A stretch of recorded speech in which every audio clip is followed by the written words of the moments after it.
Good evening, I'm John Lebo.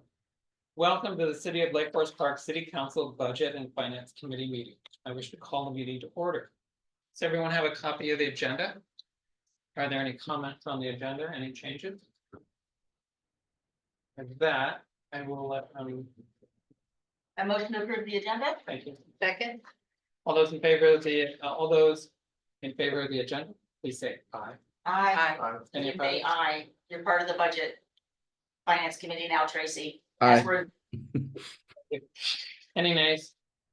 The agenda is adopted. The first thing on the agenda is public comment. The committee is not accepting online public comments. This portion of the agenda is set aside for the public to address the committee on agenda items. Comments are limited to 3 minutes, 3-minute time limit. Do we have any persons for comments? We have no comments this evening, so the next item is the director's report. Director Vaughn. Thank you, Budget Chair. We're gonna pull up the budget monitoring dashboard for September and walk through it really quick. Because there will be plenty of continued budget discussions throughout this meeting. But it is helpful to kind of have a point in time of where we're at the moment. Thank you, Matt. I definitely appreciate that. So just walking down the operating budgets, you can see that the first line item that is showing as yellow is the Civil Service Commission. And that allocated budget is so small, it is exceeding a little bit, but there's enough budget allocated within the general fund that it is not causing a concern at all. And that is tied directly with police hiring. So as we have had a lot of retirements and whatnot, that is expected that we would have some additional expenses within that budget.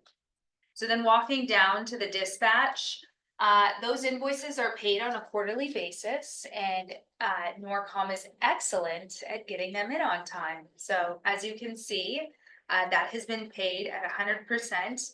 And so that you won't see that. That'll continue to stay that way until for the remainder of the fourth quarter. Walking down to parks, that we've had some additional repairs and maintenance for the parks as far as some invasive removals and whatnot. And so that's where that is trending just a little bit higher. So just for benefit, so the point of reference right now, since we're in September, is about 87.5%, so roughly 88%. So if expenditures are exceeding 88%, then that means we're running. So that's what triggers them. Yes, that's a great recap. So and don't forget that this budget season goes from 2023 all the way to through December 31st of 2024, which is a great tee up to a later conversation on this agenda for a budget amendment.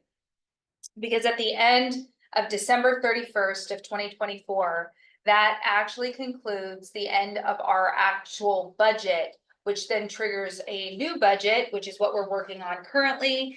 And you have to have an appropriate amount budgeted in order to expend those dollars, and you cannot exceed that allocated on the expenditure side specifically. The revenue side, if you receipt more than you budgeted, yay, and the state auditor is less concerned about that piece of it. It is mainly the expenditures that have to be allocated in order to be spent. And that can range from salaries, benefits, to professional services, consultants, construction, any expenditure a city has, just to give a recap, since we've been focused more on budget and not the one future budgeting and not the one we're currently in. Was that the recap you were hoping for? Or maybe a little further? No, you're good. Okay. So, okay, and also when we say operating departments, it's a good thing to have the conversation of we're at the 87.5%. when we walk down into what we define as like the non-operating departments, those don't follow that same trend operating, salary usage as some of the others do. And so that's why we put them into their own bucket, because ones like elections, that's a one-time invoice for the year. And so when we spend those dollars, they're not going to trend the way an operating budget would. An audit, for example, that is only going to trend when you're actually in the middle of an audit and expending those dollars. Memberships, those are one time, typically in that lump. And so those are not going to trend in the same format as an operating department. So meanwhile, walking down that, there are the audit, the climate action committee expenses, all of those are trending just fine. And even though some of them are a little bit over 100%, again, I will restate that the general fund has enough budget allocated on the expenditure side that there isn't a concern on those items in order to ask to expand that budget. So then walking over to the revenue side, the capital improvement fund, that is mainly a REIT 1 fund. The general fund at 89% is trending just a hair above. The sewer utility fund at 90%. The street revenue fund at 87%. It's right there on the line where it's gonna just be right under to showing that it's not. And then surface water utility, that surface water utility and the general fund, those trend on property tax. So we'll be seeing more of that revenue coming in addition. And the transportation capital, that fund is reliant heavily on grants, specifically the roundabout. And those are reimbursement grants from the Transportation Improvement Board, TIB. And so that's why that item and REIT 2 is trending lower than anticipated. I'm just gonna Which keep means walking. that we haven't expended the money, therefore we haven't requested the reimbursement. We Correct. haven't received the revenue for it. So yes, and walking down to where you're gonna see the roundabout under the capital side, you can very clearly see that the budget in blue, almost on the right-hand side, was allocated, and you can see the expenditures are not meeting because we have not engaged within construction of that project at this time. And so those two are directly connected, because previously when we were building the 23-24 budget, it was a little bit optimistically estimated that we thought we would be well into construction during this budget, and that has not shown up to be our reality due to some funding challenges that we've been solving along the way. So Just want to check, are there any questions? So then just walking, quick overview, the 35th drainage, that project, I think is almost complete on design. And then the asphalt overlay, I think we might see some more invoices on that front, but I think that has been completed, that work has been completed. We're just sometimes, because we partner with King County for resources to stretch those dollars as far as we possibly can. Sometimes the invoices for actually making the payments tend to lag a little bit. I think we're about done on the L90 culvert design. And then walking over to the facilities projects, I know there's some of those in the works at the moment. I don't know that those are gonna. Material bins. No, not facilities projects. Facilities projects, the two, that's locker rooms.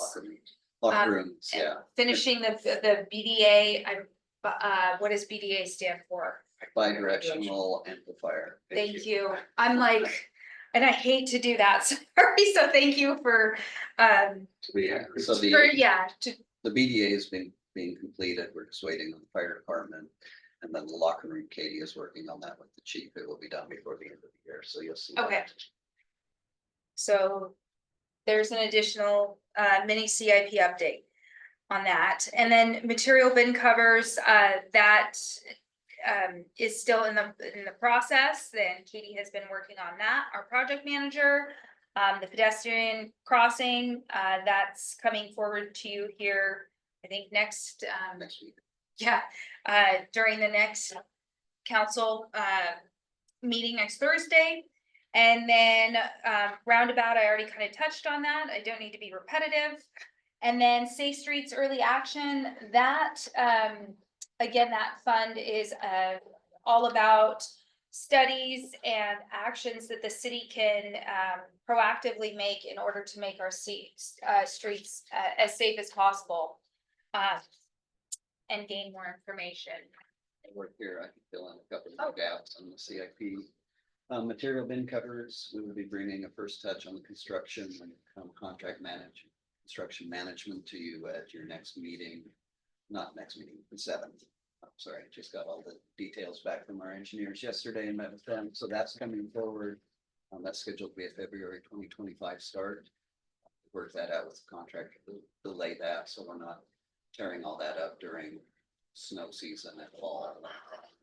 We need those bins, so that will be coming forward to you. And then the roundabout, Katie and I are meeting with Transportation Improvement Board on the 29th of this month to talk to them about the remainder of the funding that we need. We're still stuck with them on not reimbursing us because we're out of compliance with the timeline, and this is part of that meeting to get that back to them for their reimbursing us for our costs. So that project's moving forward. There's been some delays with Seattle City Light that I got pulled into this week that Kim and I will be working on. They're beginning to delay the project, and it might be February before we get that out to bid, which is it's already starting to make me nervous. So we were planning to go out in January. So Kim and I will push hard on SCL, and there's one other utility that's causing us problems, non-responsive or requiring, or more than we usually anticipate as far as these ones. So they're both still moving forward, but this is a little bit of a battle.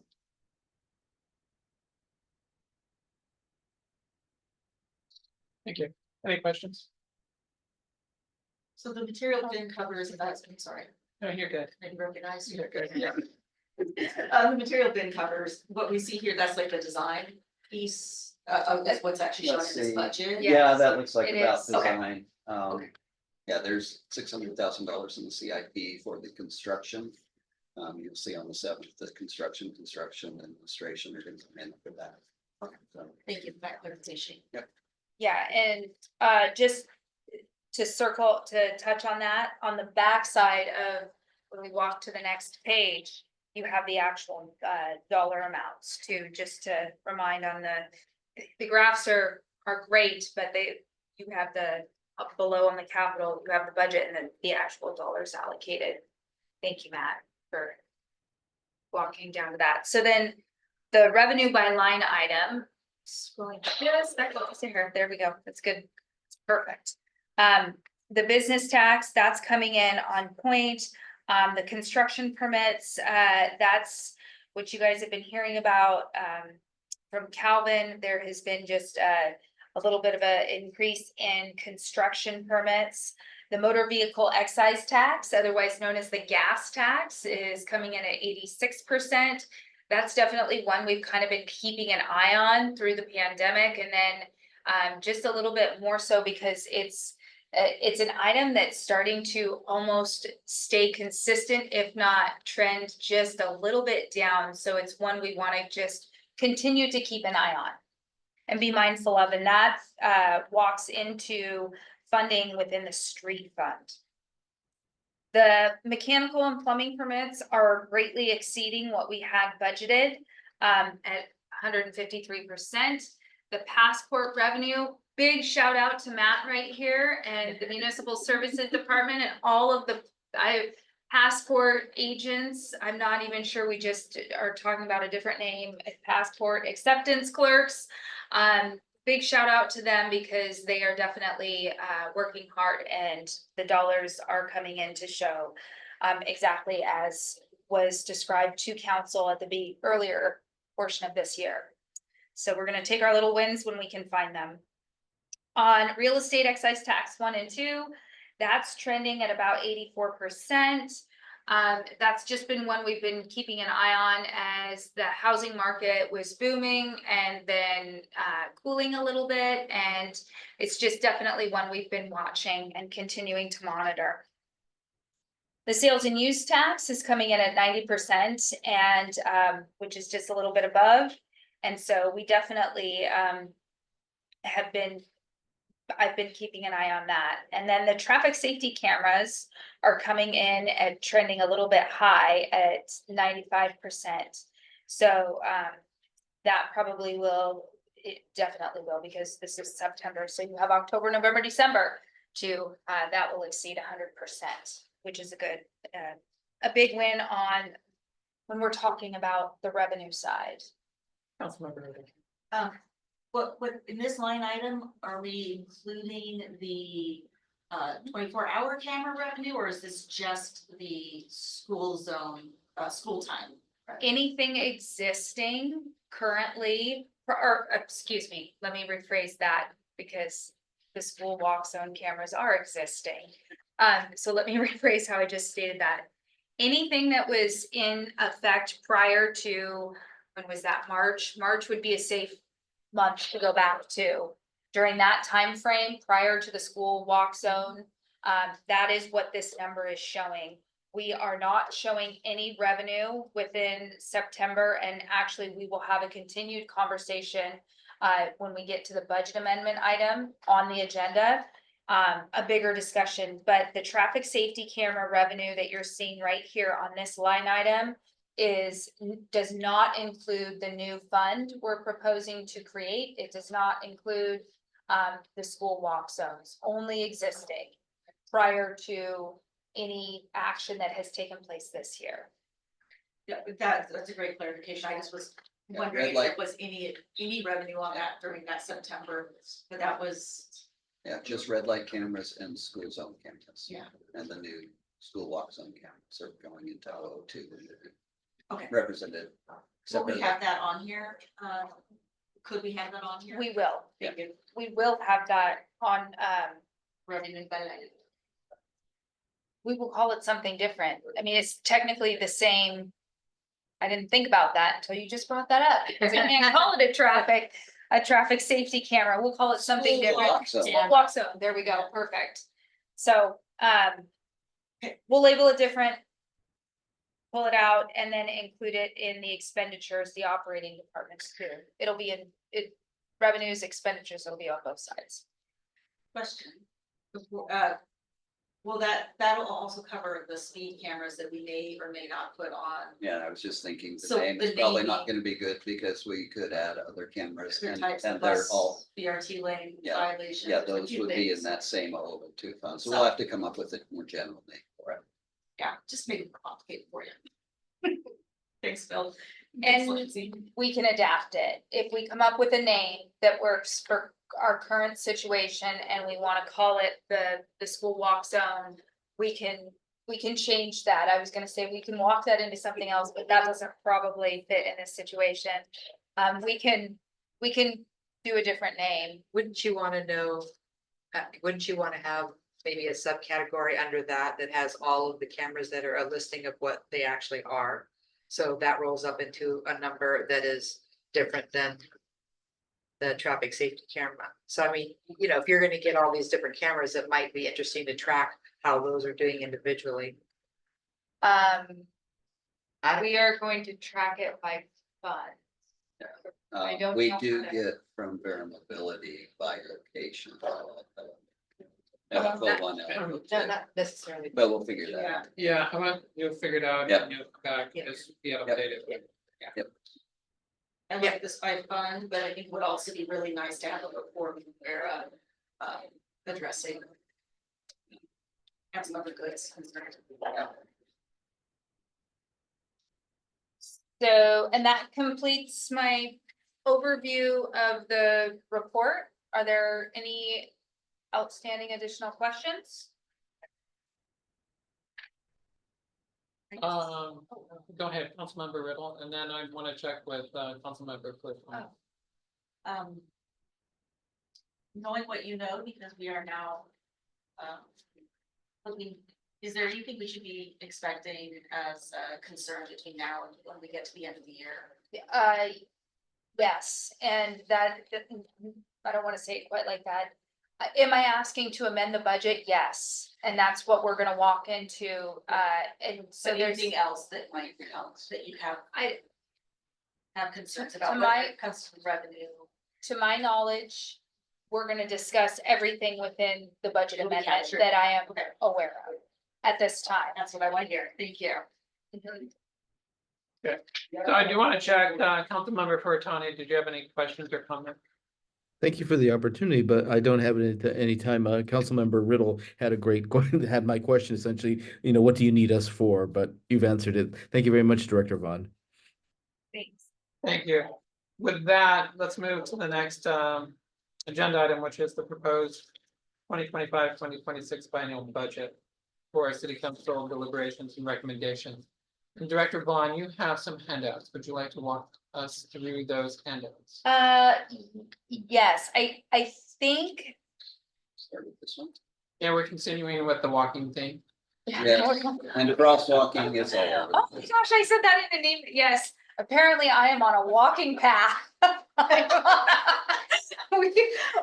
Called it a long day. Yes, it has, So you're gonna go okay, into this one? so we're gonna go into the presentation, can we do the presentation first, Matt? And then Wait, which, my presentation, this one? our presentation. Yes. With both of our names on it? Nice. Oh, okay, so I will first start while I buy City Administrator Hill a minute. So it was requested at a previous meeting, I think it was I'm not sure, a previous meeting, point being, to more accurately describe on the community services, so our community partners, it wasn't clearly labeled on our actual budget that is transparent and forward facing. And so we've revised that page on the budget. And so I did give a physical handout of that in order to revise it. And I want to say that it's replacing community services page. Jessica left me some great notes. While page you're looking 20. for that, Councilmember Furtani, do you have a copy? Oh, I do not, I think, Matt, you said to say, Mr. McLean, you sent it out, right? Yes. Yeah, I do. Service section. Thanks. correct.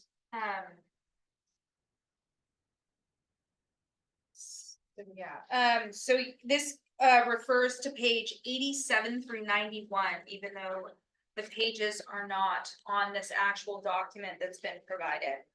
Because it's not page numbered until it's combined together. So it is put, the actual last page of the department budget is included. But it does update and add, it gives you the full department The name of the entity? narrative and the budget table updated. The numbers, let me be real clear. The numbers did not change in this document. The only thing that changed is the labeling for clarity. Let me be really clear on that. I better say that because that's really important. So then now, No. Are there any questions? Thank you. Thank you. Now we'll go into a few follow-up items on some FTE, also some general fund and fund balance projections, and so we'll just hop into it. Ask questions as we go.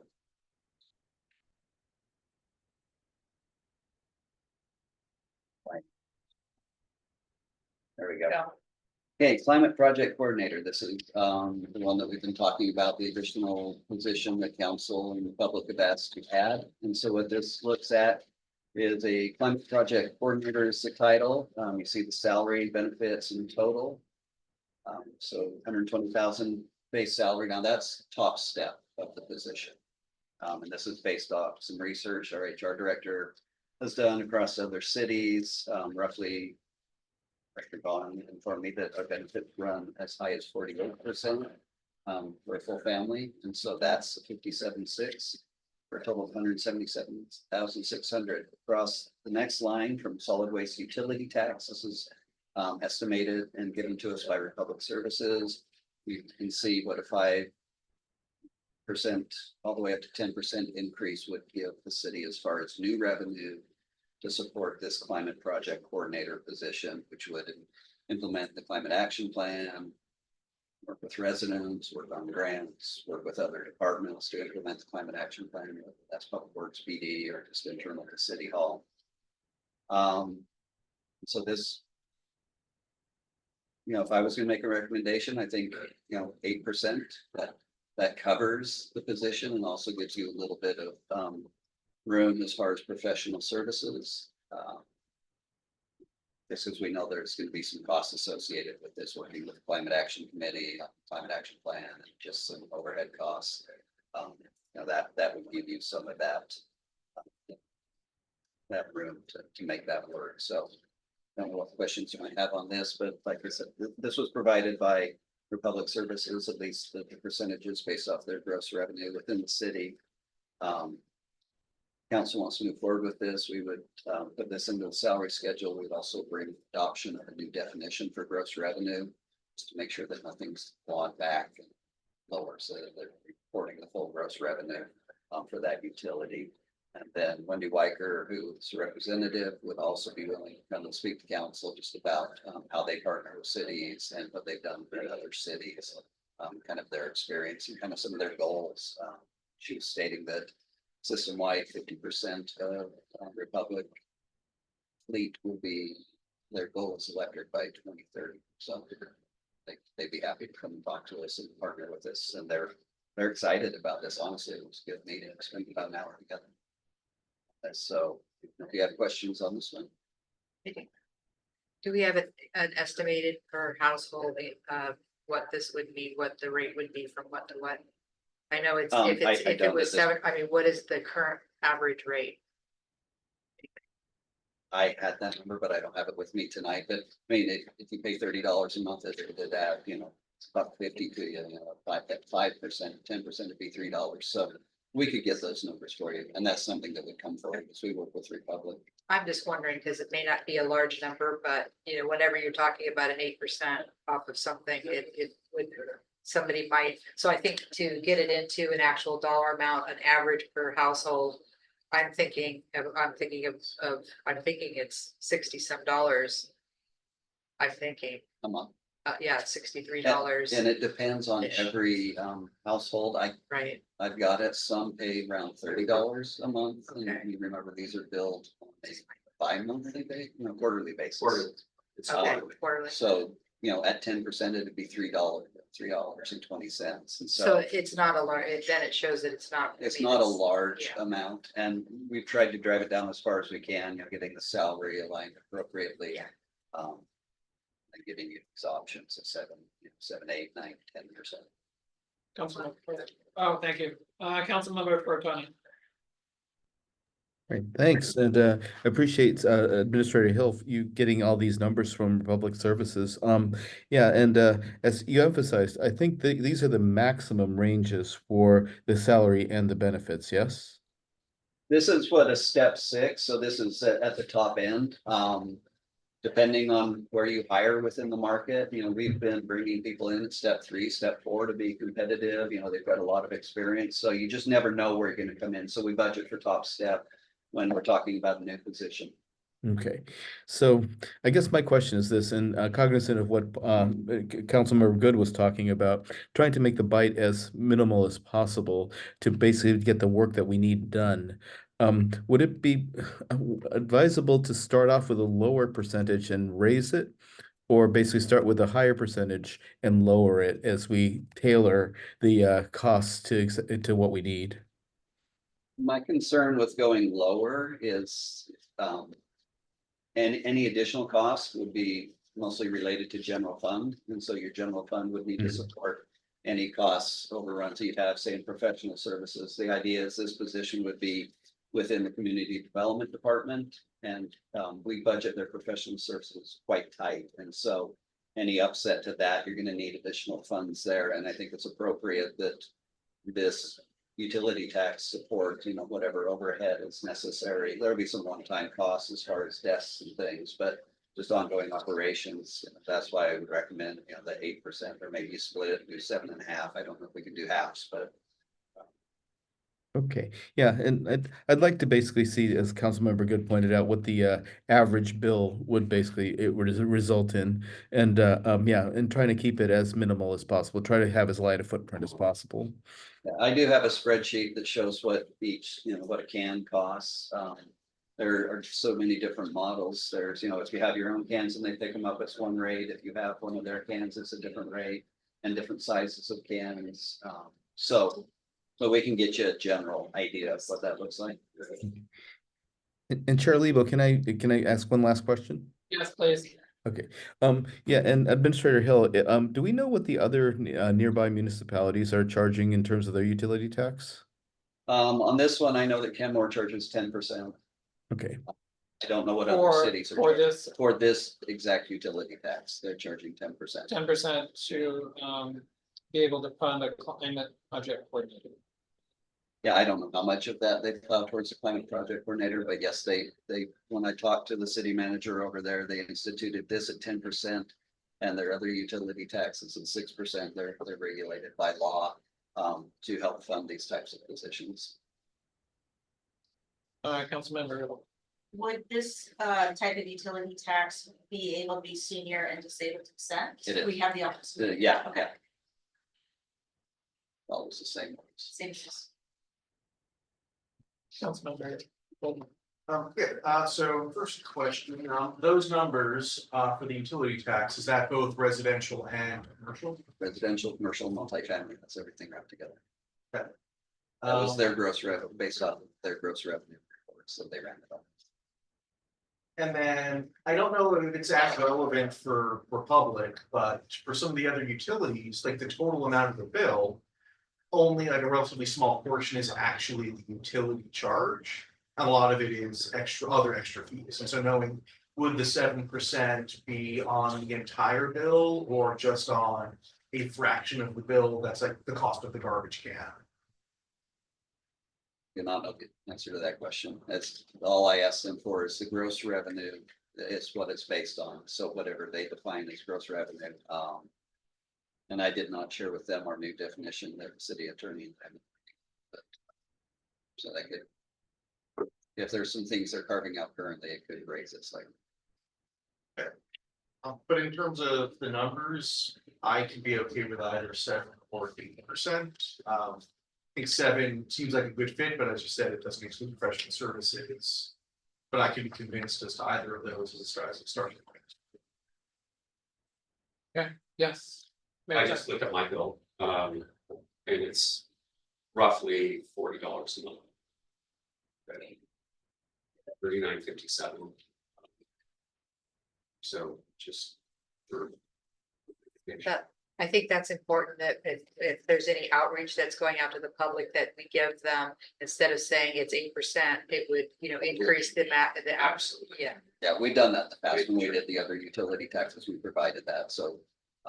Especially if you're looking at other. Yeah, so do we put it in terms of a grande? Yes, yes. So then.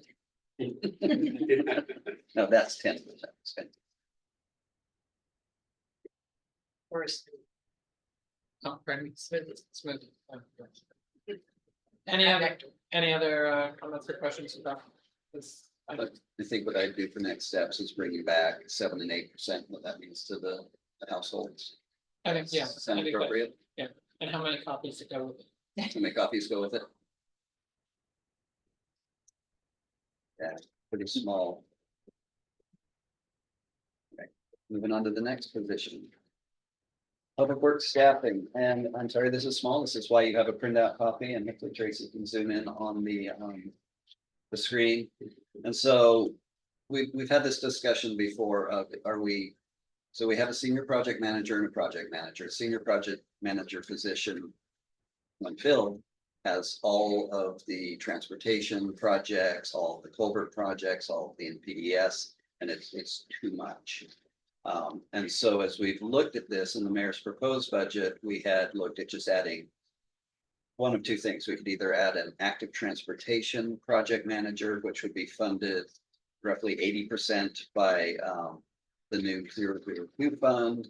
And then we would reallocate duties within the senior project manager and project manager. Accordingly, it will mostly be in the senior project manager, just having them focus solely on NPDS culverts, things like that. Before I go too much further into that, I want to jump down to the other option, which is keeping the senior project manager the way it is, just peeling away all of those NPDS duties and culvert duties, et cetera.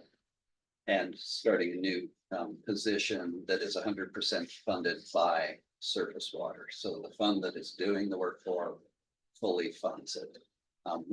As I worked with Public Works Director, what we came to is that alleviates any cost allocation for the senior project manager position in both surface water and transportation capital with that. And then some reallocation in the project manager, Katie's position supports NPDS to a point that there's an allocation there to the point where you get 66, almost $69,000 savings in surface water. And then with an NPDS position, we've identified that it would be, this position does not need a professional engineer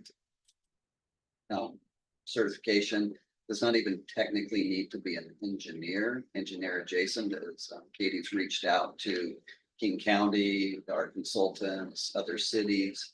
And so you come in and that $145,000 represented there is fully loaded. So that's salary and benefits. It's just not broken out. And so what that leaves you with is roughly $78,200 of salary that would need to be covered within that utility, because that utility is very, very thin. And so what that leads us to is you're already considering a 10% increase for operations within that department, just to support what's currently happening with this reallocation. Instead of the 10% we suggested to you early on in the budget process, we just need another 5% per year to cover that position. And that's based off the rate calculator that Director Vaughn, I think, our IT manager, who was it? Anyway, somebody else. No, our past senior project. Oh, manager. senior project manager. That's right. It was Andy. Sorry, I got the wrong person. Anyway, that they had calculated. And so as you can see, 5% generates roughly $81,000 a year. So it's just enough to cover that position. So now we can go back to, well, why would we choose one over the other? I think a lot is to be said that if this person's sole focus is work within surface water, I think that's where it should be paid. As you can see currently, the senior project manager is spread across sewer, surface water, and transportation capital, and none of those funds could individually take on that full salary. The other thing is we've worked through this. If we went with the top option, that's adding the active transportation project manager. That's been identified as that's something that needs to be at a senior level project manager. But we found out, speaking to consultants in King County and everything, as our senior project manager right now. Most likely the reason we're not filling it is, as Lindsay will love the term, it's a uniform, the way we've got it put together. We've got a PE, a senior PE doing NPDES work, which is technically don't even need an engineering degree for it, and trying to put it all together when it's overworked into its extremely disparate types of work. And as we've discussed with, especially with King County, they've got 20 names they could send us tomorrow if we break these apart and just make it an NPDES position. So if council I guess there's two things to look at here. If you're not comfortable adding that additional 5% in PDS, we can stick with the upper model, hire the active transportation position, allocate it 80% to the 002, 20% would be allocated to other funds because they would supervise project manager position. And then I would make the senior project manager position just a project manager. So you'd have two project managers. Your active transportation would be a senior project manager. Because work being done, the senior project manager technically then becomes your PDS person. And we don't need to pay them or try and find that type of person. I know I'm confusing this and I'm trying to break it out, but basically your senior project manager is also your active transportation person. So you still have one senior project manager, somebody with a PE. Who can, the PE also acts as the city engineer, signing documents, doing reviews. And I've talked a lot, said a lot of things, so let me stop and clarify questions. Larry. So, Councilmember Good, do you have that? I have the same question as I did on the other one. How much would that cost? You're talking about a 5% increase? And again, what would that be per household? Yeah, we'd have to get that for you. I mean, at this point, I'm just looking at where your comfort level is, because if there's no comfort level of putting it there, then we would just focus on the top, you know. Are you willing to increase that fund? I know you need the numbers to understand that. To me, it makes sense to move it down into this other category, but Councilmember. I'm leaning towards more of an option two. I think it gives us more, Option 2 being the bottom option. the Sorry. let's label Put it. it next Let's to label option it. one, so I wrote it in, option one, option two. Okay. My concern with option one is, getting somebody who's got like the right skill set for the MPES and kind of, so I guess let me rephrase, which one of these do you think we could staff easier? I'll just start. So I would construct it so we can staff either one. It really comes down to how do you want to pay for things. So right now you can see that, like if we go with option one, so the top is how it is today. Senior project manager, those are the percent allocations to those budgets, to surface, transportation, capital. If we hired an active transportation project manager, they will be at a senior level. And there would be 80% allocated to the new 002 fund and then 10% to surface and sewer. They would supervise the existing project manager. And this was the initial conversations I've had with Jeff and Katie. As I looked at it more just yesterday and today, speaking with Katie, we don't need two senior project managers. We just need one. And that's the person who's going to conduct the active transportation and oversee the project managers. And so if you were to go with scenario one, we hire active transportation project manager, reclassify senior project manager just as a project manager. So you'd see some cost savings. You can see the slight difference in totals between senior and project manager.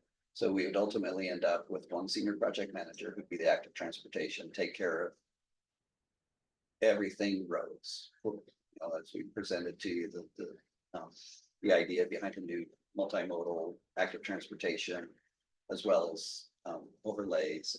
And then the existing project manager would keep its duties, and the other project manager, reallocating the senior project manager down, would take over all the NPDS. The only thing that does is NPDS is not 100% paying for a position that's doing all NPDS covert work. It's spread across those three funds. So that's where the rub is. It's really between the two, as I thought about it more today, and as I've learned more about day and a half. It's just a matter of how you pay for the positions is what it comes down to. We will structure it basically the same. So, Councilmember Bertani, I know your time is short. Did you have any comments or questions in terms of, do you have a preference or consideration? I mean, I'm leaning towards option 2 just because of a comment that Administrator Hill made that, you know, I heard from you that when you spoke to the county, you said that we could fill an NPDES position easily if we were to strip it away from the other current senior project manager duties. So in some sense, our difficulty has been finding enough qualified applicants for a lot of these jobs. So that would certainly seem to be the more logical thing. Is it true that, in fact, that's what the county said? Am I understanding that correctly? That is true, but I don't want you to miss the fact that if we restructure under scenario one, then the senior project manager basically become the one that's called senior project manager today would become your NPDES manager or whatever title we give it. So the scenario is going to be the same either way. As I learn more, mostly today, we can restructure public works. It does not need to be structured where we have senior PM, and active transportation PM. The active transportation PM becomes a senior.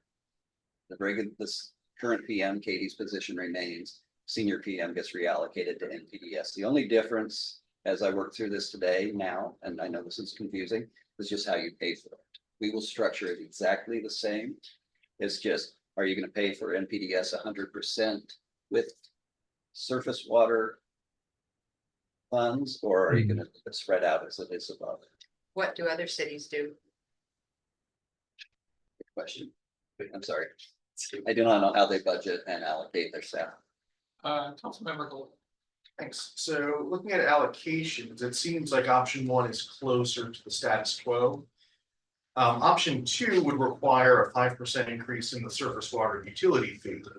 At the same time, we'd have a $60,000 surplus in the transportation capital. So what would we do with that additional 60,000? That 60,000 plus the 78,000 on the bottom line add up to the $145,000 for the new position. So there is no $66,000 extra. Okay, so it's a $60,000 savings on the other two positions, which is then put towards The 145,000 for the new position, and that's why you only end up with a 5% increase instead of a 10% increase, because it's just been reallocated. Because that position takes it over. So option one would not require any rate increase, but option two would. Correct. We mused if the consultant contracts could be tightened up a little bit with the NPDES individual. Did you have a chance to kind of noodle on how much that might offset this cost? There's really, I know Jeff and Katie were working on a spreadsheet, and I don't have it with it. There's some. Katie made a spreadsheet where basically she went through and clicked and it would subtract out. There was some savings. It's not significant. I think early on it was suggested that, if you hired somebody to senior project manager level, maybe they could reduce a lot of that. But as we've done further research, that type of person doesn't exist. So that's not the position that is filled within cities. But I can get you a rough cost savings, but it's not going to significantly offset this. Question. Does, just because I haven't dived that deep, are any of these costs related to the general fund? No. The only cost related to the general fund is to the new 002 fund, which is general fund, but that's new revenue. That's the 80% on the far right that is restricted for active transportation. Let me ask you a different way. Do we have any general funds that go into any of these three? We do not. Now you'll see that totals 100% transportation, capital, service, and sewer. So we do not affect the general fund in this department. So is there any thought to do both? Which is that we actually fund the active transportation project manager out of 002 and fund an NPDES person out of the surface water. We didn't see that there was enough work for both positions. At this point in time, it would not be a prudent use of funds to do both. We may get at that point at some time in the future, depending on how things change, but right now the workload is there that we would recommend that. But Councilmember. wouldn't, in the lower option, could that senior PM be partly active transportation because they're being paid out of the 002? So the senior PM, so if you're in the lower one, Lower the one. senior PM is the active transportion. Okay, yeah. out of expenditure. O2, Yes, almost yes, exclusively with a little in sewer. 20% in sewer, and that's just because that position supervises. And so because those funds are so heavily restricted, we don't want to get sideways with auditors or the legislature, and so we put some allocation in the sewer, then they supervise other public works staff. And then the regular PM didn't change from Just a Just change slight that. allocation change, yeah.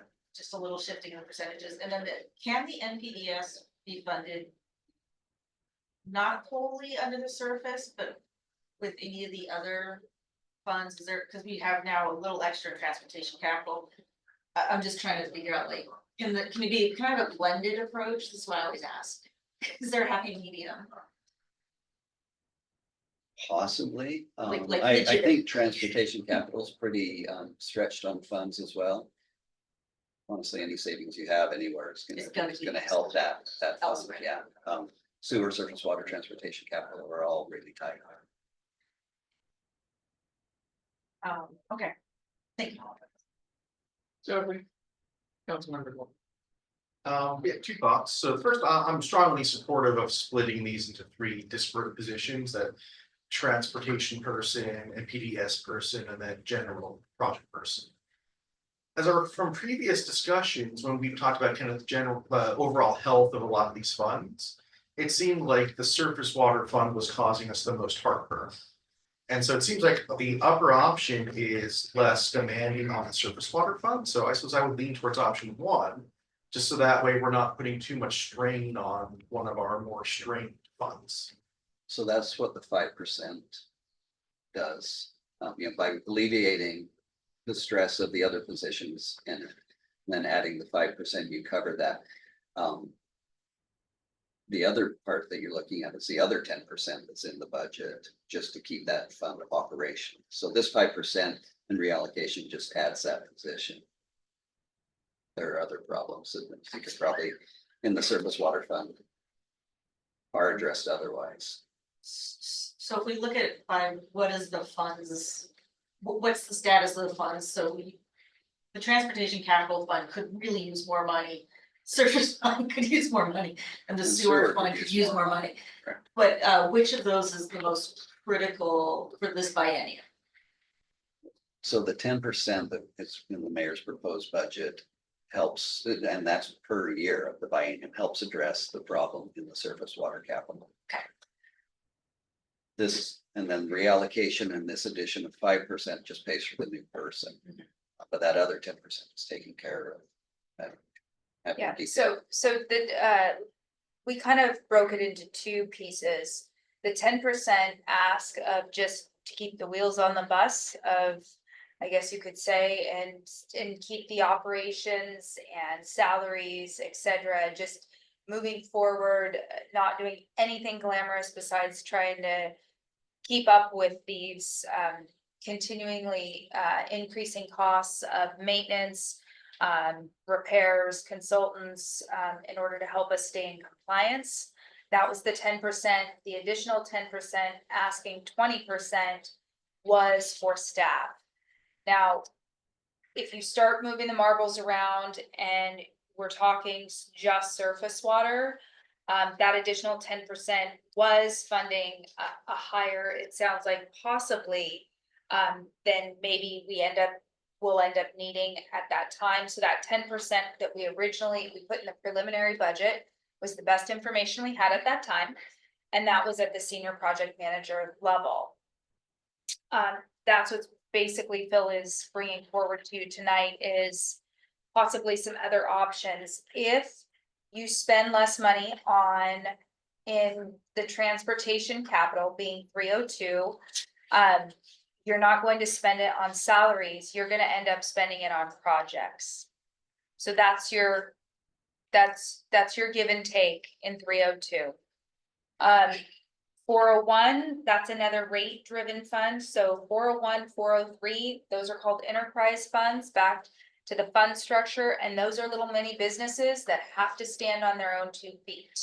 That's why we keep talking about in the surface water, the 10%, and in order to keep things operating versus the 10% in order to support the new position ask in order of the, whatever that looks like, and that was in the original preliminary. And That was what was That structured, 10% is now proposed at 5%. that's, They had the 10% for current operations, and then mayor's proposed budget had another 10% for this new position, as we drilled into it, is now at 5% to add that additional person. So instead of 20 per year, it's 15. And so the 14,784 quote unquote savings on the surface water on the upper one, that's assuming that we've already got that first 10%. That's existing in the current mayor's budget, correct? it's. No, that's just salary savings. Delta. That's just Is that salary salary? savings. But that, Those okay. are just current salaries, so no, that doesn't look at the 10% of the mayor's proposed budget. That's current numbers. okay, Councilmember Good. You know, what would really help me a lot with this is because the percentages are these big numbers, but whenever you're talking about increasing something for our residents, it would be good to know what each of those options would cost an average resident, so then we can see what the total ask of our people are going to be for any coming thing. So can we do that? Yes, and sorry, I just lost I got to reshare. Councilmember Goldman. Thanks. So I just want to make sure I understand this. So under option one, so if you're looking at the overall impact to residents, under option one, there's 10% increase in surface water each year. Under option two, it's a 15% increase in surface water per year. Is that correct? Correct. No, in No. option one, it's 20%. 20. No, 10%, okay, so, I'm so wait, sorry. wait, You can wait, do- So there's a 10% increase for operations outside of staff. So there's a 10% that's, consider that your baseline, and then as one building block of what the ask was. No, I know his question. In, If like, just from a resident's perspective, what is the hit on their bill? Kind of like what Councilman Okay. Good was saying. in option one, you're right. In surface water, there's just a 10% hit. In option two, there's a 15% hit. It'd be Okay. good to see what that translates to in an average person's bill. And when I hop out of this, I will look that up because I have the rate calculator. I can tell you. But I mean, I hate to ask that question, but when we're asking our people to think, pay more, it would be 50. good to. Okay, It was a 54, it was over 54, just over $54 for the residents A for month? a 20%, no, annual. so it would be, See, that's not. so it would be helpful to us when we talk about percentages that we convert those to dollars. So that, for example, if you have a Yes. bill that's $50 a month, you're gonna have to pay $5 a month. Yes. When we talk about rate increases, it would be good for us to understand what the to our. yeah, I know. I should have had that for you. So I don't wanna spend a lot more time on this. I do have a question so that I understand. In the lower box, you've got 98,562. What, how does that relate compared to the 100? I'm sorry, where are you? I'm in the lower box. Oh, yeah, no. Oh, that was just me doing math across. So that was the salary of a project manager. That totals. So if you look at the 98, that's the total of the 19, the 64 and the 14. So it has nothing to do with O2. No, that one doesn't have anything to do with O2. I'm sorry, that was left there by error. Didn't catch it either. But when you go down below the 80%, the 112, That is the That is- impact to the O2. okay. Same with the 80% above. Yeah, that's just math. I think we'd like to look at this again. I will say that I'm in favor of the lower option, and that is that we're putting the costs where the expenditures lie. So for Monday, what I'll do is I'll bring the lower one back and I'll give you the dollar amounts by household. But I want to check with Councilmember Goldman, because you represented a preference for the. I'm thinking, that's where it would be helpful to know the dollars for homework for residents. Because if the difference between 10 and 15% ends up being like $5 a month, that's not an enormous sum. If it ends up being $50 a month, then that would be, that's more substantial. Okay. we'll get that for you. But I think there's a consensus that having somebody who's dedicated to MPDS and the relevant skills are appropriate rather than to have a position where the person is required to be in that has more skills or license than what is necessary for the position.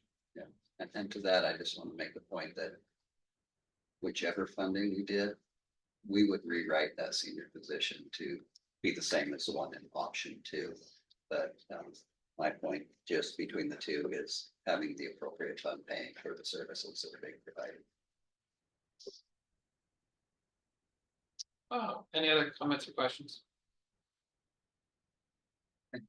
So going forward, when we come with percentages and increases. We'll bring you dollars. And households. Yeah. And we don't need to see the multitude until you get to the end, because there is a there is a difference between whether you're multifamily resident versus single family. Right. Mayor Finch. Yeah, thank you, Chair. Just quickly, just for noodling overnight, surface water per residential parcel right now is $287.11 And that's on a annual or, on an annual basis. Previously, 2023 was $261.01, and then 2022 was $223.85. It seems to be ubiquitous across, regardless of the size. It went to small parcels to large parcels, just for food for thought. And we do have a rate calculator and it's easy, just plug it in. Yeah, and I let just- you know. It was, That's $24 a month, so you're talking 5%. yeah, Or 25 at the most. I do want to move this along. Okay, we got more. we do. Okay. Okay, so yeah, so now I'm up. This is actually circling back for a request at a previous meeting on revising the FTE chart. And so referring back to, let's see, what page is that in the budget? Referring to page 47 in the budget. That's what this is revising with the what positions are being requested in Fund 002.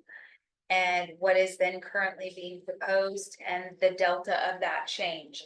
So basically, we're focusing on,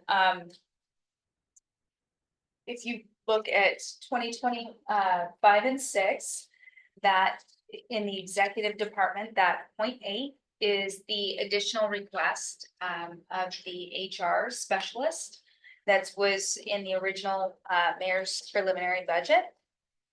And then you walk down to the courts and you have the additional, just to put it in as 2, the additional 2 court clerks that would be under that department, showing them walking up or moving up to a 6.3 FTE, which is an additional 2%. Then going down to the police department, within their proposal, they said that likely with the traffic, the school walk zone, a review demand, it would likely take an additional officer, and they also thought it would be a support officer. So that's an additional 2 FTEs at a different level.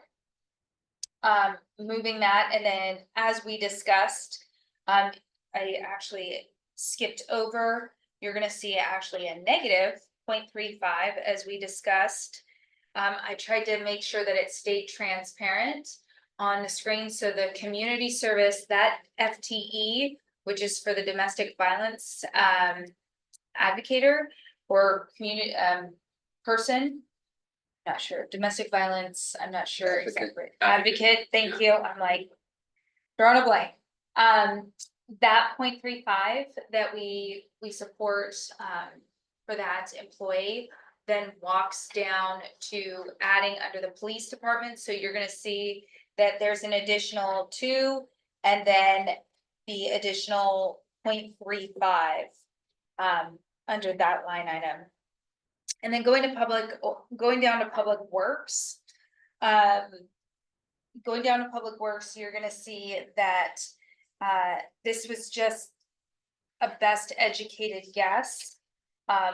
from the conversation that you were previously having of the FTE count and whatnot of the public works is not necessarily in totality changing, just 0.8% or 80% of a full FTE would then be funded from that new fund.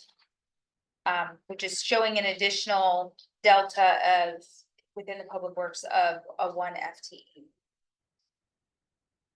And at this point, I would welcome any. If this is what we would like to see in the budget, as far as the table, if there's additional asks, changes. I'm open to feedback or additional clarification or. You don't like it at all, I'm okay with that too. We can. Comments, but I will offer. This is good. Question though, on the 2026 on the public works, it says 12.7 as opposed to 13.5. Could you explain? Yeah, so we took out the 0.8 and took it over to being funded because in the original 13.5.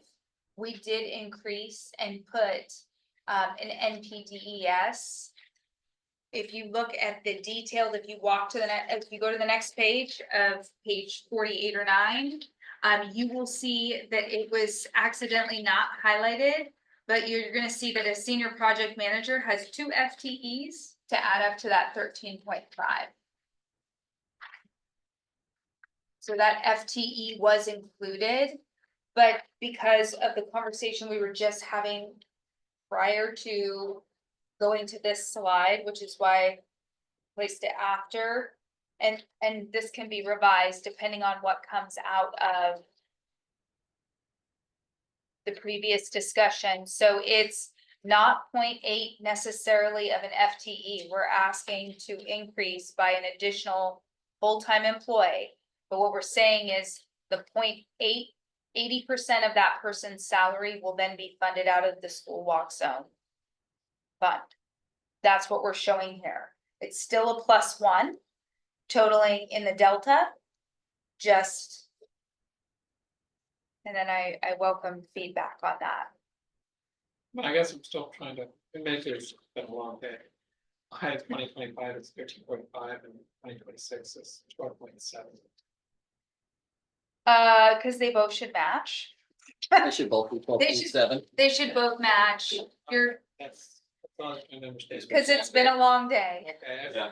I understand if there's something else there, and it's, Yeah. so the 13 point. There isn't. It's 12.7. Yes, it's just that it's been a long day for me too. That's fair. So, if we're funding these.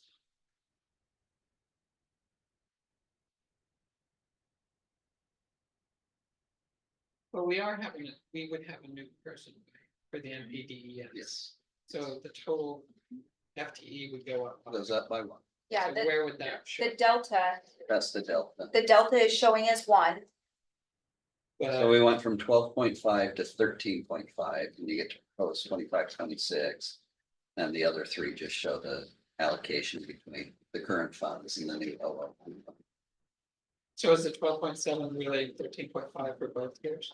So- 12.7 plus the 0.8 is the 13.5. The request was also Yes. to separate the different funds out. Yeah. So within the original preliminary, that position was included. The additional +1 in order to, whether we split how we fund it right now with transportation being the transportation or the support in, So That's- both should be 13.5, not. 12.7. yes. Yes, Um, yes, if you go to Well, the. I mean, he's 20. talking on this screen. Mhm. They should both be 13.5. Well, so yes, See, we're just trying to give you Yes. the percentage that's being paid out of the new fund. Yeah, And so which that's is the a 12 confusion. point, yes, so, but ultimately, what's in the true proposed, if you go to 13.5. if you're looking at true FTEs, is 13.5, and that was in the original preliminary. To ask for that +1. I might be able to clarify this. All right. So with an analogy, let's go to municipal court. There will be 6.3 people under the direction of Judge Brandt, of which 4.3 are paid out of kind of the standard general fund, and 2 FTEs are paid out of the traffic camera. Yes, Now we go to public works. There's going to be 13.5 people under the direction of the public works director, correct. of which 12.7 are paid kind of out of general or out of existing Yes. funds.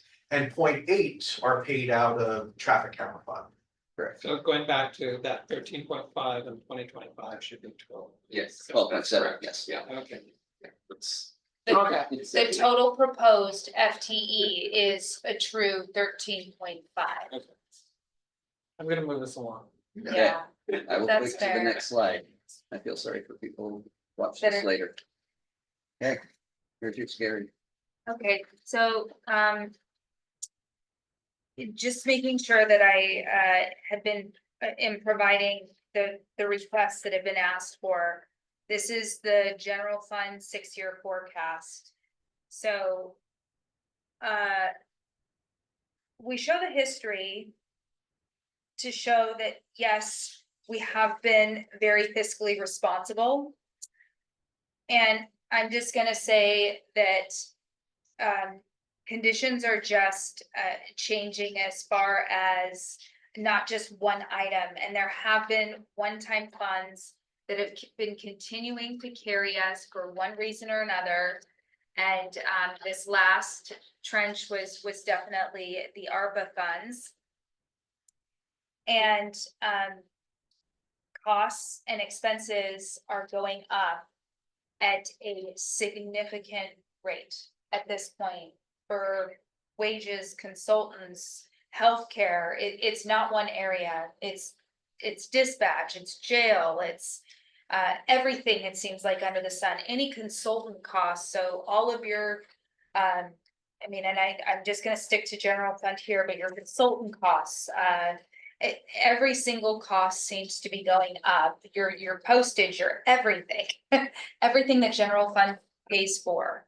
And it's starting to really show up in the numbers. And I know that we've been having this conversation and we've been able to stretch it every single year for one reason or another.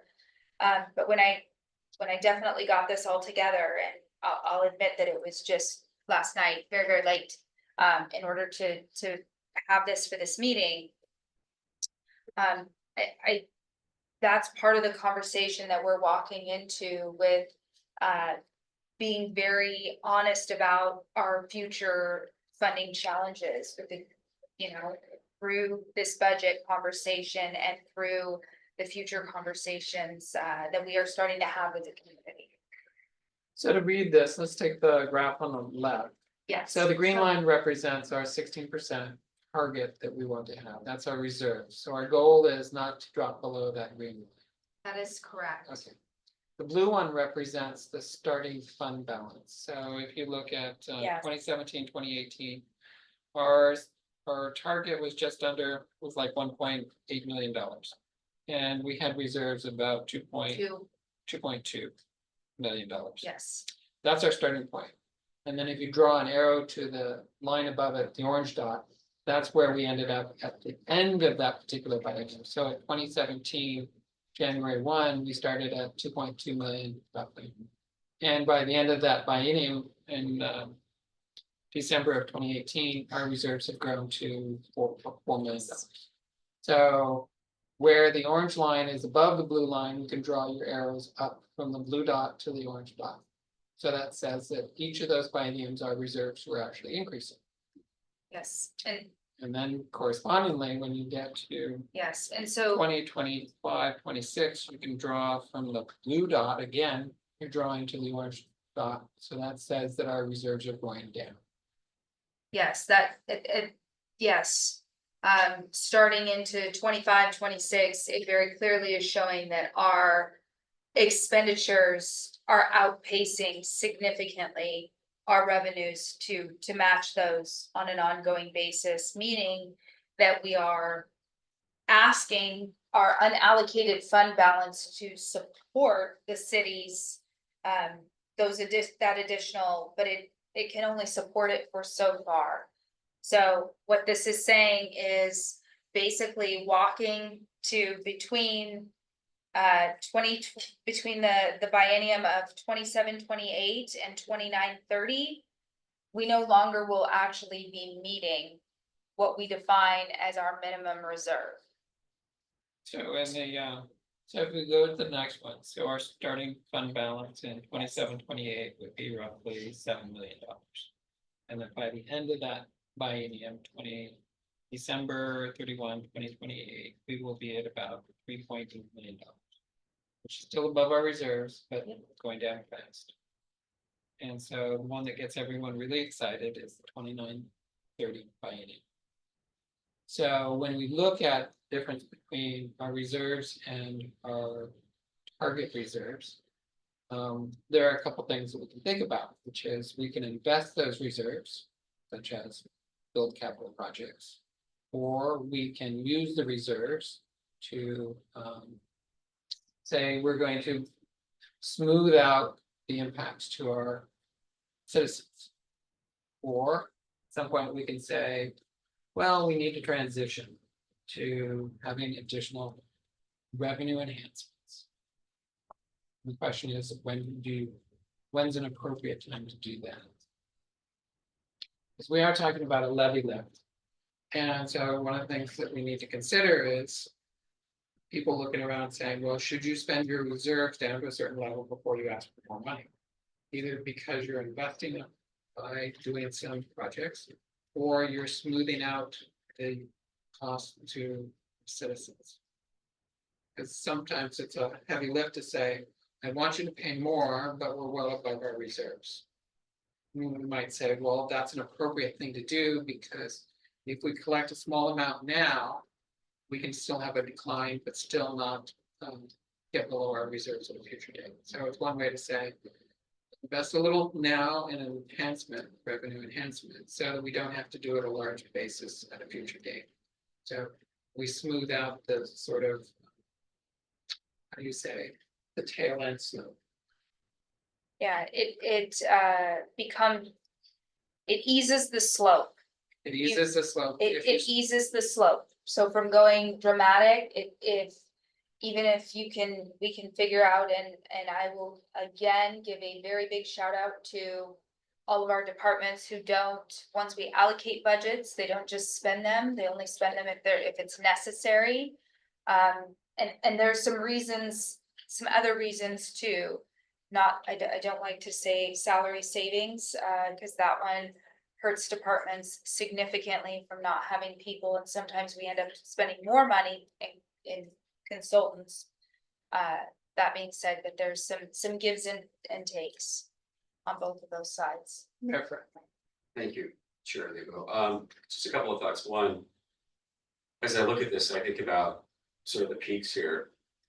One-time revenues have really sustained us for a considerable period of time. Really, both of those peaks, both on the orange. I mean, we're talking the beginning and ending fund balances. We've sort of pushed things out 3, maybe 4 years because of one-time revenues. The other thing I would say is to your comment about reserves, and this is a really important discussion with the community about whether we draw down the reserves to weather the storm. I would say, having been, and again, not to wax nostalgic here, but thinking about where we were with our reserve levels being super low more than a decade ago, we've I think almost doubled them.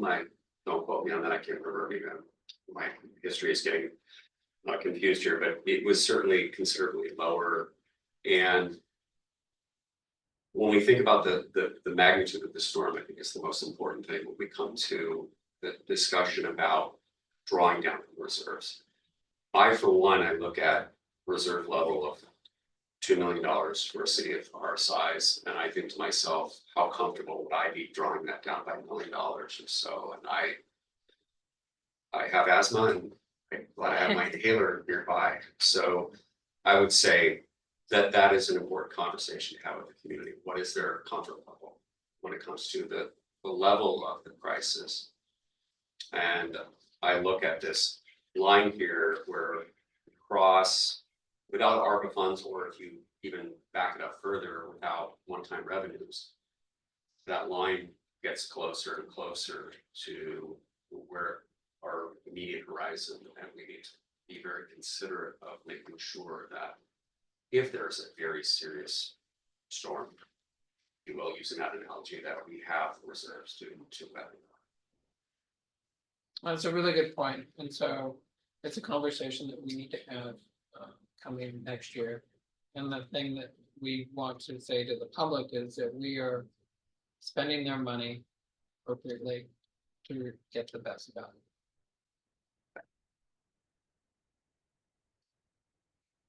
I'm in support of advising the community and letting them know how the process works, because I think a lot of people don't know how the process works.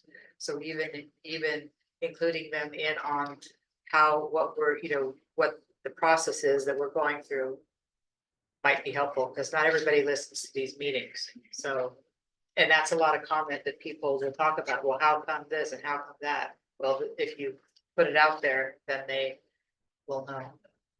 So.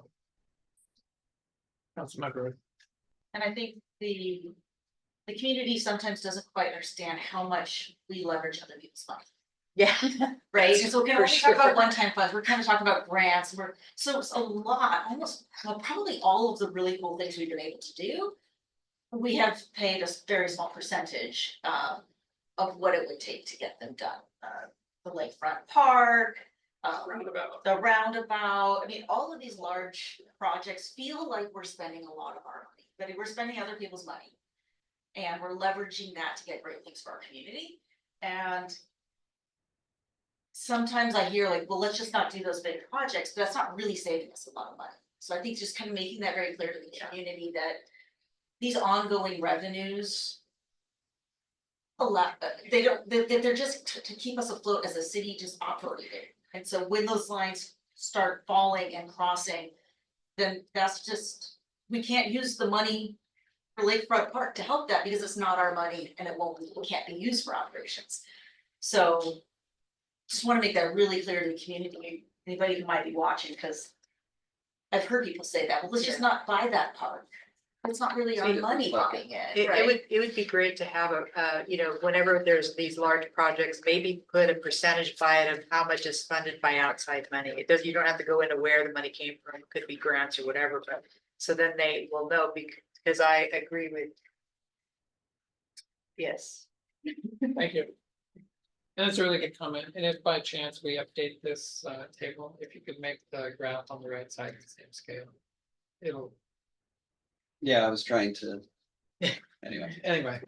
And what it does is it represents that without the ARPA funds, our lines would be crossing, our reserves would not be as great, which was, yeah, would be closer. And so you can actually calculate the value of that. I think it's great. We are late to the hour, it's about 7:23, and we've got a couple more items. Are we okay? We're good. We're good, okay.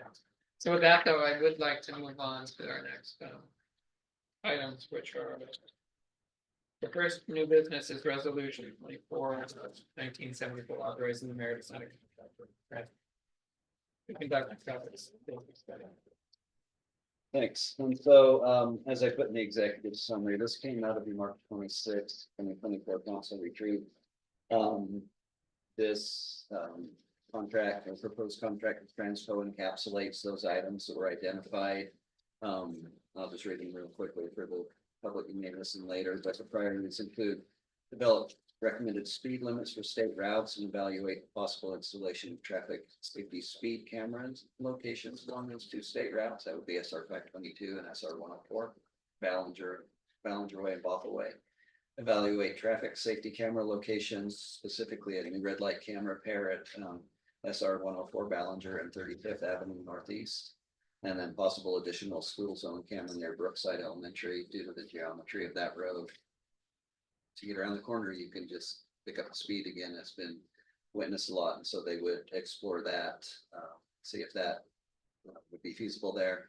And then there was also discussion during that meeting about evaluating 2 new marked crosswalks with the rapid flashing lights at 19115 Ballinger Way and SR 104, condo complex up there and a bus stop, and then Northeast 178th Street, 40th Avenue. The value of the contract is roughly $41,000, and council moved $40,000 in professional services. We've got capacity for the extra $1,000. This study by Transpogroup would then inform Eco Northwest, who would conduct the equity study, and that would only be for the new cameras. It wouldn't be for the red light cameras, and it wouldn't be for the crosswalks. But the school zone, the additional school zone camera wouldn't need it because we're in that same, so it would just be for the state highways and for those speed cameras. So as Transpo looks at that, whatever recommendation on number of locations and where those would occur would drive what Eco Northwest will study and their costs. So we would bring, once this study is done, we would bring another contract forward for the equity analysis. That's it in a nutshell. Thank you, Chair Debo. Just putting a finer point on this, a reminder that under the current authority granted us by the legislature relative to traffic safety cameras, we can have 1 additional red light camera, 1 additional school zone camera. Those can be the funds that are the revenues that are received from there can be allocated to general fund for general fund purposes. All the other cameras will be specifically for the go into the not yet created 002 fund. So it's kind of cool. 002 fund. And so when it comes to questions that the public have asked about what can we do to increase revenues or sources of income, those two small camera installations could make a difference The red light and the school. in the schools. Yeah, That's and correct. So just- not school walk zone, just No, the school zone, just just the the one one that's just a few school times a zone. day. And the mayor says an additional red light camera, that's 1 camera, not One 1 location, so you would have 2, possibly 3 at that location, but only 1 camera by state legislature of, say, a pair would go into the general fund, the other one would go into the 002. There's a distinction. I have a couple questions, but let's go for it. Okay. So I want to clarify, so by Brookside, under task 3, it says reinstall a camera. So are we going from 1 to 2 or 2 to 3 We would cameras? go from 2 to 3. So when previously in that location, there were loops in the road. And the public figured out that the speeding public, who didn't want to obey the laws, figure out where the loops were, would speed in between the loops. And then the technology got such that radar was available, and this was right before the pandemic. We switched all of those over to radar. There was a location right in front of Brookside that went away because we didn't need it because of the new technology. But what they then set up was that blank corner where you can get away from the uphill camera and the downhill camera is not gonna catch you because it takes a picture of your face. So that was the identifier speaking. John Pascal, Transpo, this was the location where it was before. It seemed to make sense there. Please study in that general area for the addition to pick up those downhill speakers. And if I may, under task 2 for speed limits, we as a city adopted the NACDO guidelines. But under task 2, it talks about using WashDOT's methodology and collecting 50th and 85th percentile data, which is not really what we as a city are looking at. So is Transpogroup going to be looking at NACDO guidelines for setting speed limits, or are they going to be using the old system? Question, catch that. They Is should it be using because of the state routes? it might, and I need to check with John on that, but I will follow up with him on that.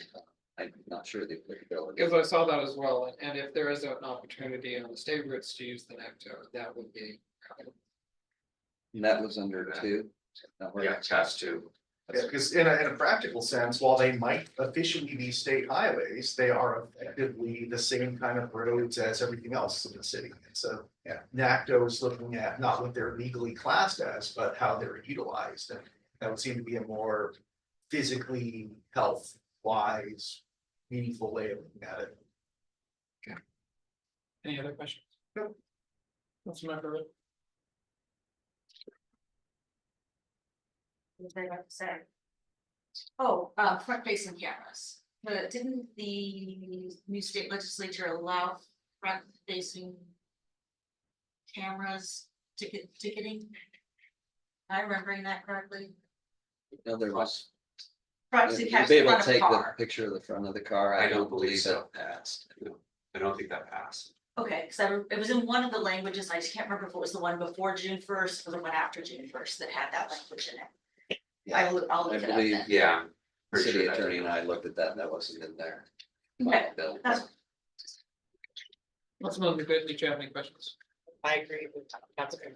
But it sounds like, so we'll take this up on the 24th, and it sounds like at least we're in agreement with it.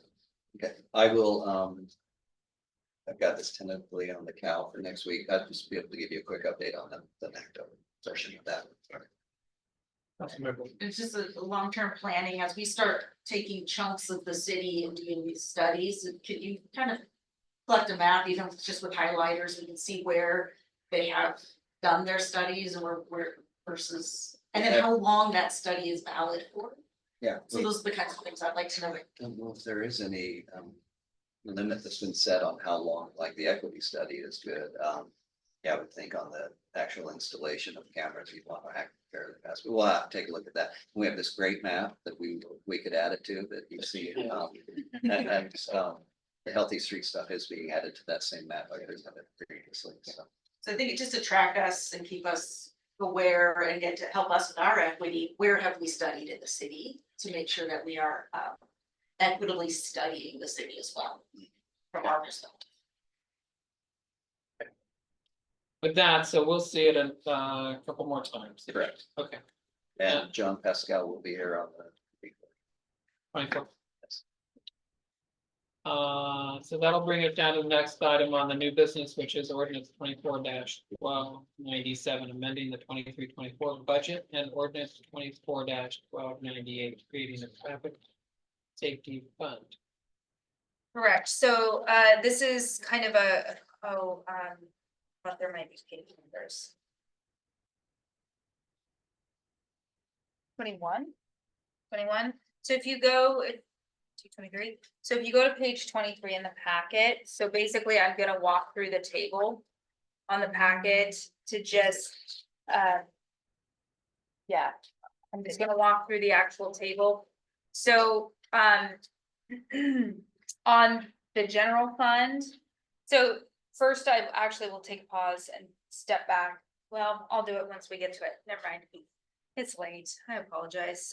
So first, general fund, true general fund is what I'm gonna continue to reference this as, 001.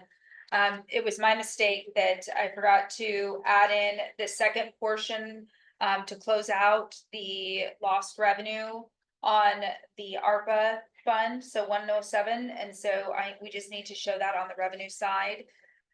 Which was a conversation we just had earlier this evening about fund balance and where that's going. That goes down into the traffic safety fund, which is fund 002. There, I'm going to pause and take a minute to talk about not only we're attempting in part of this budget amendment to create that fund. Perfect.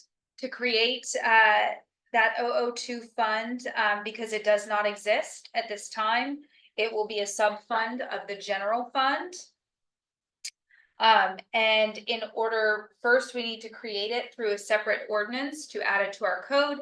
Then step 2 is that if there's any expenditures, revenue or expenditures in the fund, and we are coming up at the end of 2024, and so if there's 1 cent that is allocated or spent out of those dollars in that fund, it has to be allocated and that budget has to be adopted prior to December 31st in order for 1 cent to be spent out of that fund. And so here, this was an early estimate. I just left it alone. It, at this point, seems like it may be a little bit, optimistic, but at this point, the city needs to allocate something. We have to allocate something. If the city doesn't end up spending these funds, that's okay. They just sunset and then we adopt with, as part of the 25-26, the second December 31st hits, this sunsets and whatever is in the ending fund balance becomes the beginning fund balance. It doesn't go into an oblivion, it stays there, but that fund or the allocation goes away and we need to reallocate, which is presented in the preliminary budget in addition. So that step basically has to occur within this fiscal year. Going down to the capital improvement fund, the council approved to purchase the Rose property acquisition.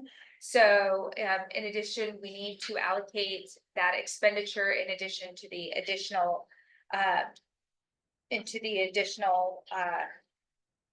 costs that go with the purchase of a property. And then going to 302. Oh, sorry, back up. Just looking, so you got salaries, court and police. And I'm just trying to figure out, I'm kind of going back to our other document where we had all the FTEs. So which FTEs, is this one of each that is happening in this year? So Or is this? this was an estimate of a rough, quick estimate to put something in there in order to allocate quickly to get us through this fiscal year.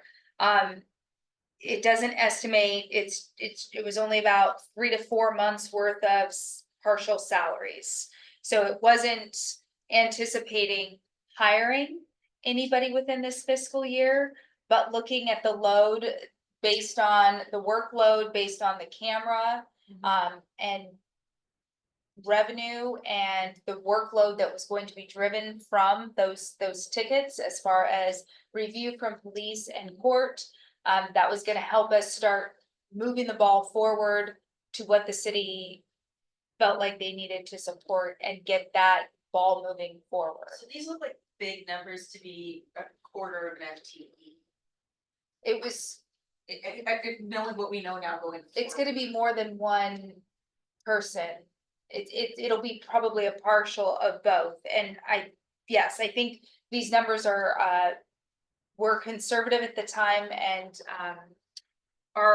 might be a little on the higher side at this point on both ends. But again, the city has to allocate something prior to year end. So actually, this is a really good strategy. The reason for it is if you don't do this, those costs would come out of 001, our general fund. Yeah, So what we're absolutely. doing here is we're using our 002 general fund Yes. restricted funds to pay for staff. That's- Otherwise, this year would come out of our general fund 001. That Even though we're not actually increasing the FTE. that we is are completing the work It's- that's being driven from the new workload. If we didn't do this, these costs would be coming out of our 001 general fund. But by doing this, we can use the restricted funds for the costs that are actually accruing to these Yes, without actually adding FTE. yes. So this is a really good thing. Shouldn't there be an offset into the general fund 001? If we're really truthfully doing what Councilmember Lee was. This is where describing. I, as your finance director, would say your expenditure sunset, and we would just walking into this brand new, a little bit of walking into this portion in the fourth quarter of the year that your budget is almost sunsetting. This is, I'm The, leaning, ans- the short answer is technically yes, but you don't wanna do that because Strategically, no. you want to be conservative to make sure that you have you- sufficient budget within the expenditures that may accrue. But this is a really good thing to do. yes. That was way more eloquent than I would have said it at this hour. I appreciate that. Yes. And yeah, you wanna be conservative by leaving the allocation. Yes. And what will happen is, because of the way the expenditures will accrue with the various funds, if there is a balance left, it will just simply roll Roll over. over to- to the Yes. next year. It's not Yes. use it or lose it. Yeah. Exactly. Thank you for saying that. It's a good thing, Yes. We like good things. Yes, we do like good things. because this helps smooth our issue with our general fund and drawdown in our reserves.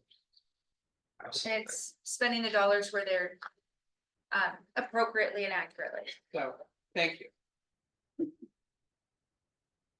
Good job. And then we're still researching the interest question. Yes, that I am, and I have not forgotten about it. Just have it, I have not forgotten about it. Any other questions about the 002? And we discussed the capital improvement fund with 301.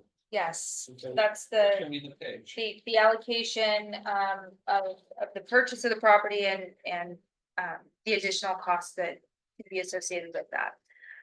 Walking into, this is actually the other side, if you look back at the 002 fund that we just spent a couple minutes talking about, you will see that in there's a transfer out in order to go into the transportation capital fund.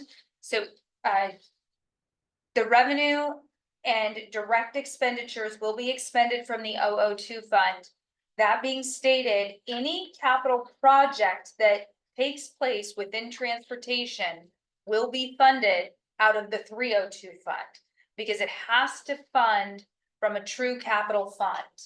And so we're gonna be showing that transfer of money going out of the 002 fund into the 302 to support projects and the additional safe streets, early action, just to name one piece of that pie. And then whatever comes out of the multimodal transportation improvements to improve that within the city. Yes.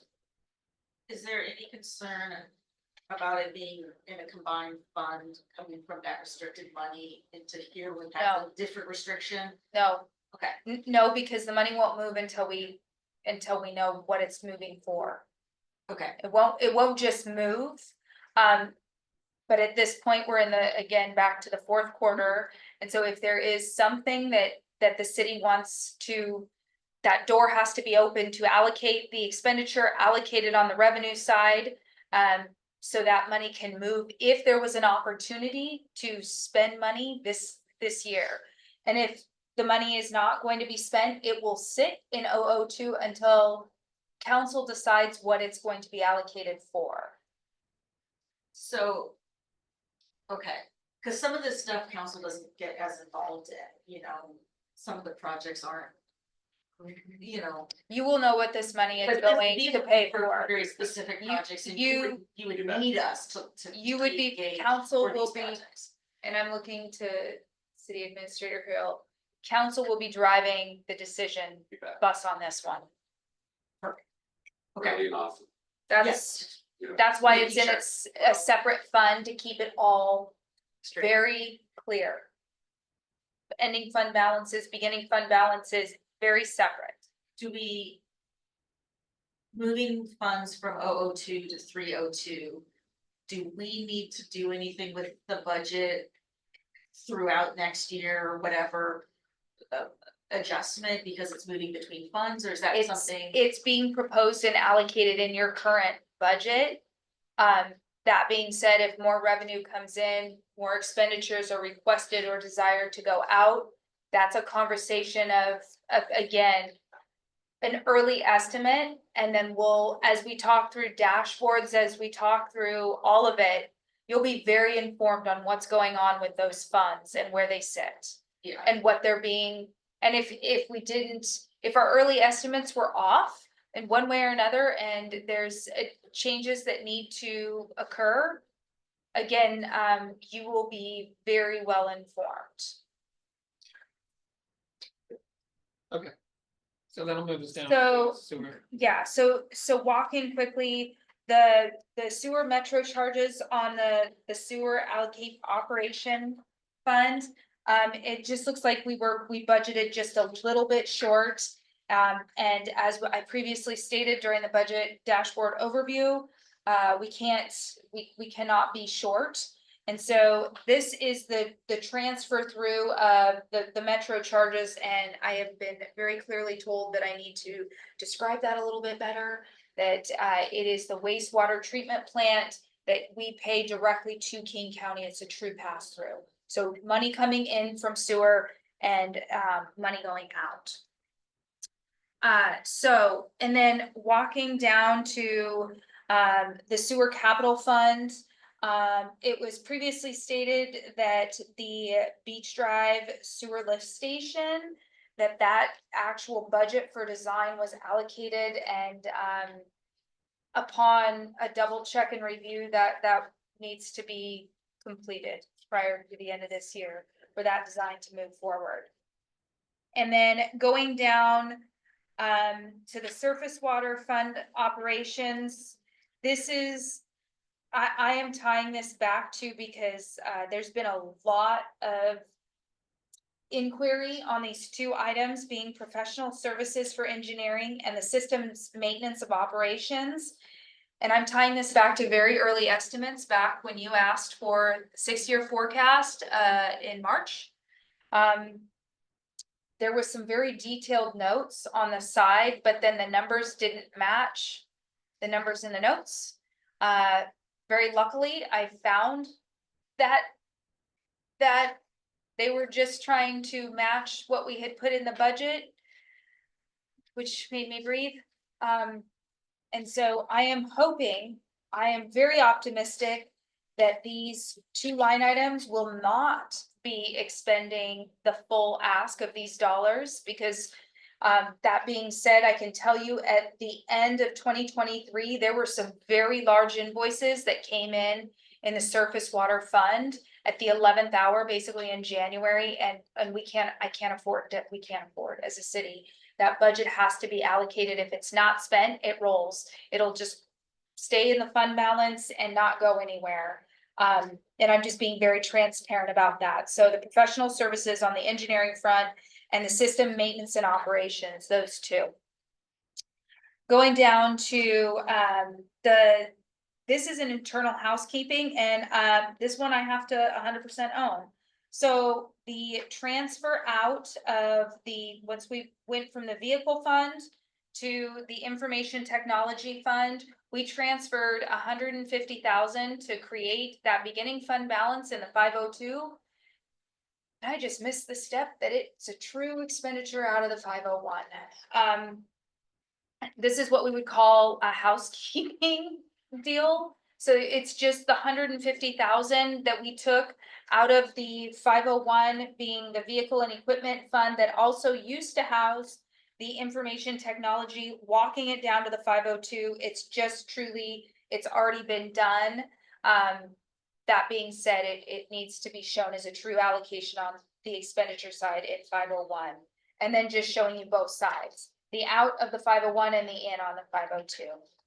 And that concludes the overview, the proposal of the overview. You're going to see the creation of the 002 fund, and then some of the slight adds and expenditures and whatnot. And then this will be coming back to you on the next council meeting on October 24th, and with an anticipated hopeful adoption, ask for an adoption either like on the 7th, and it isn't urgent, it just has to be allocated prior, both of them, both the budget amendment and the creation of the traffic safety fund, both of those needed to be completed within 2024.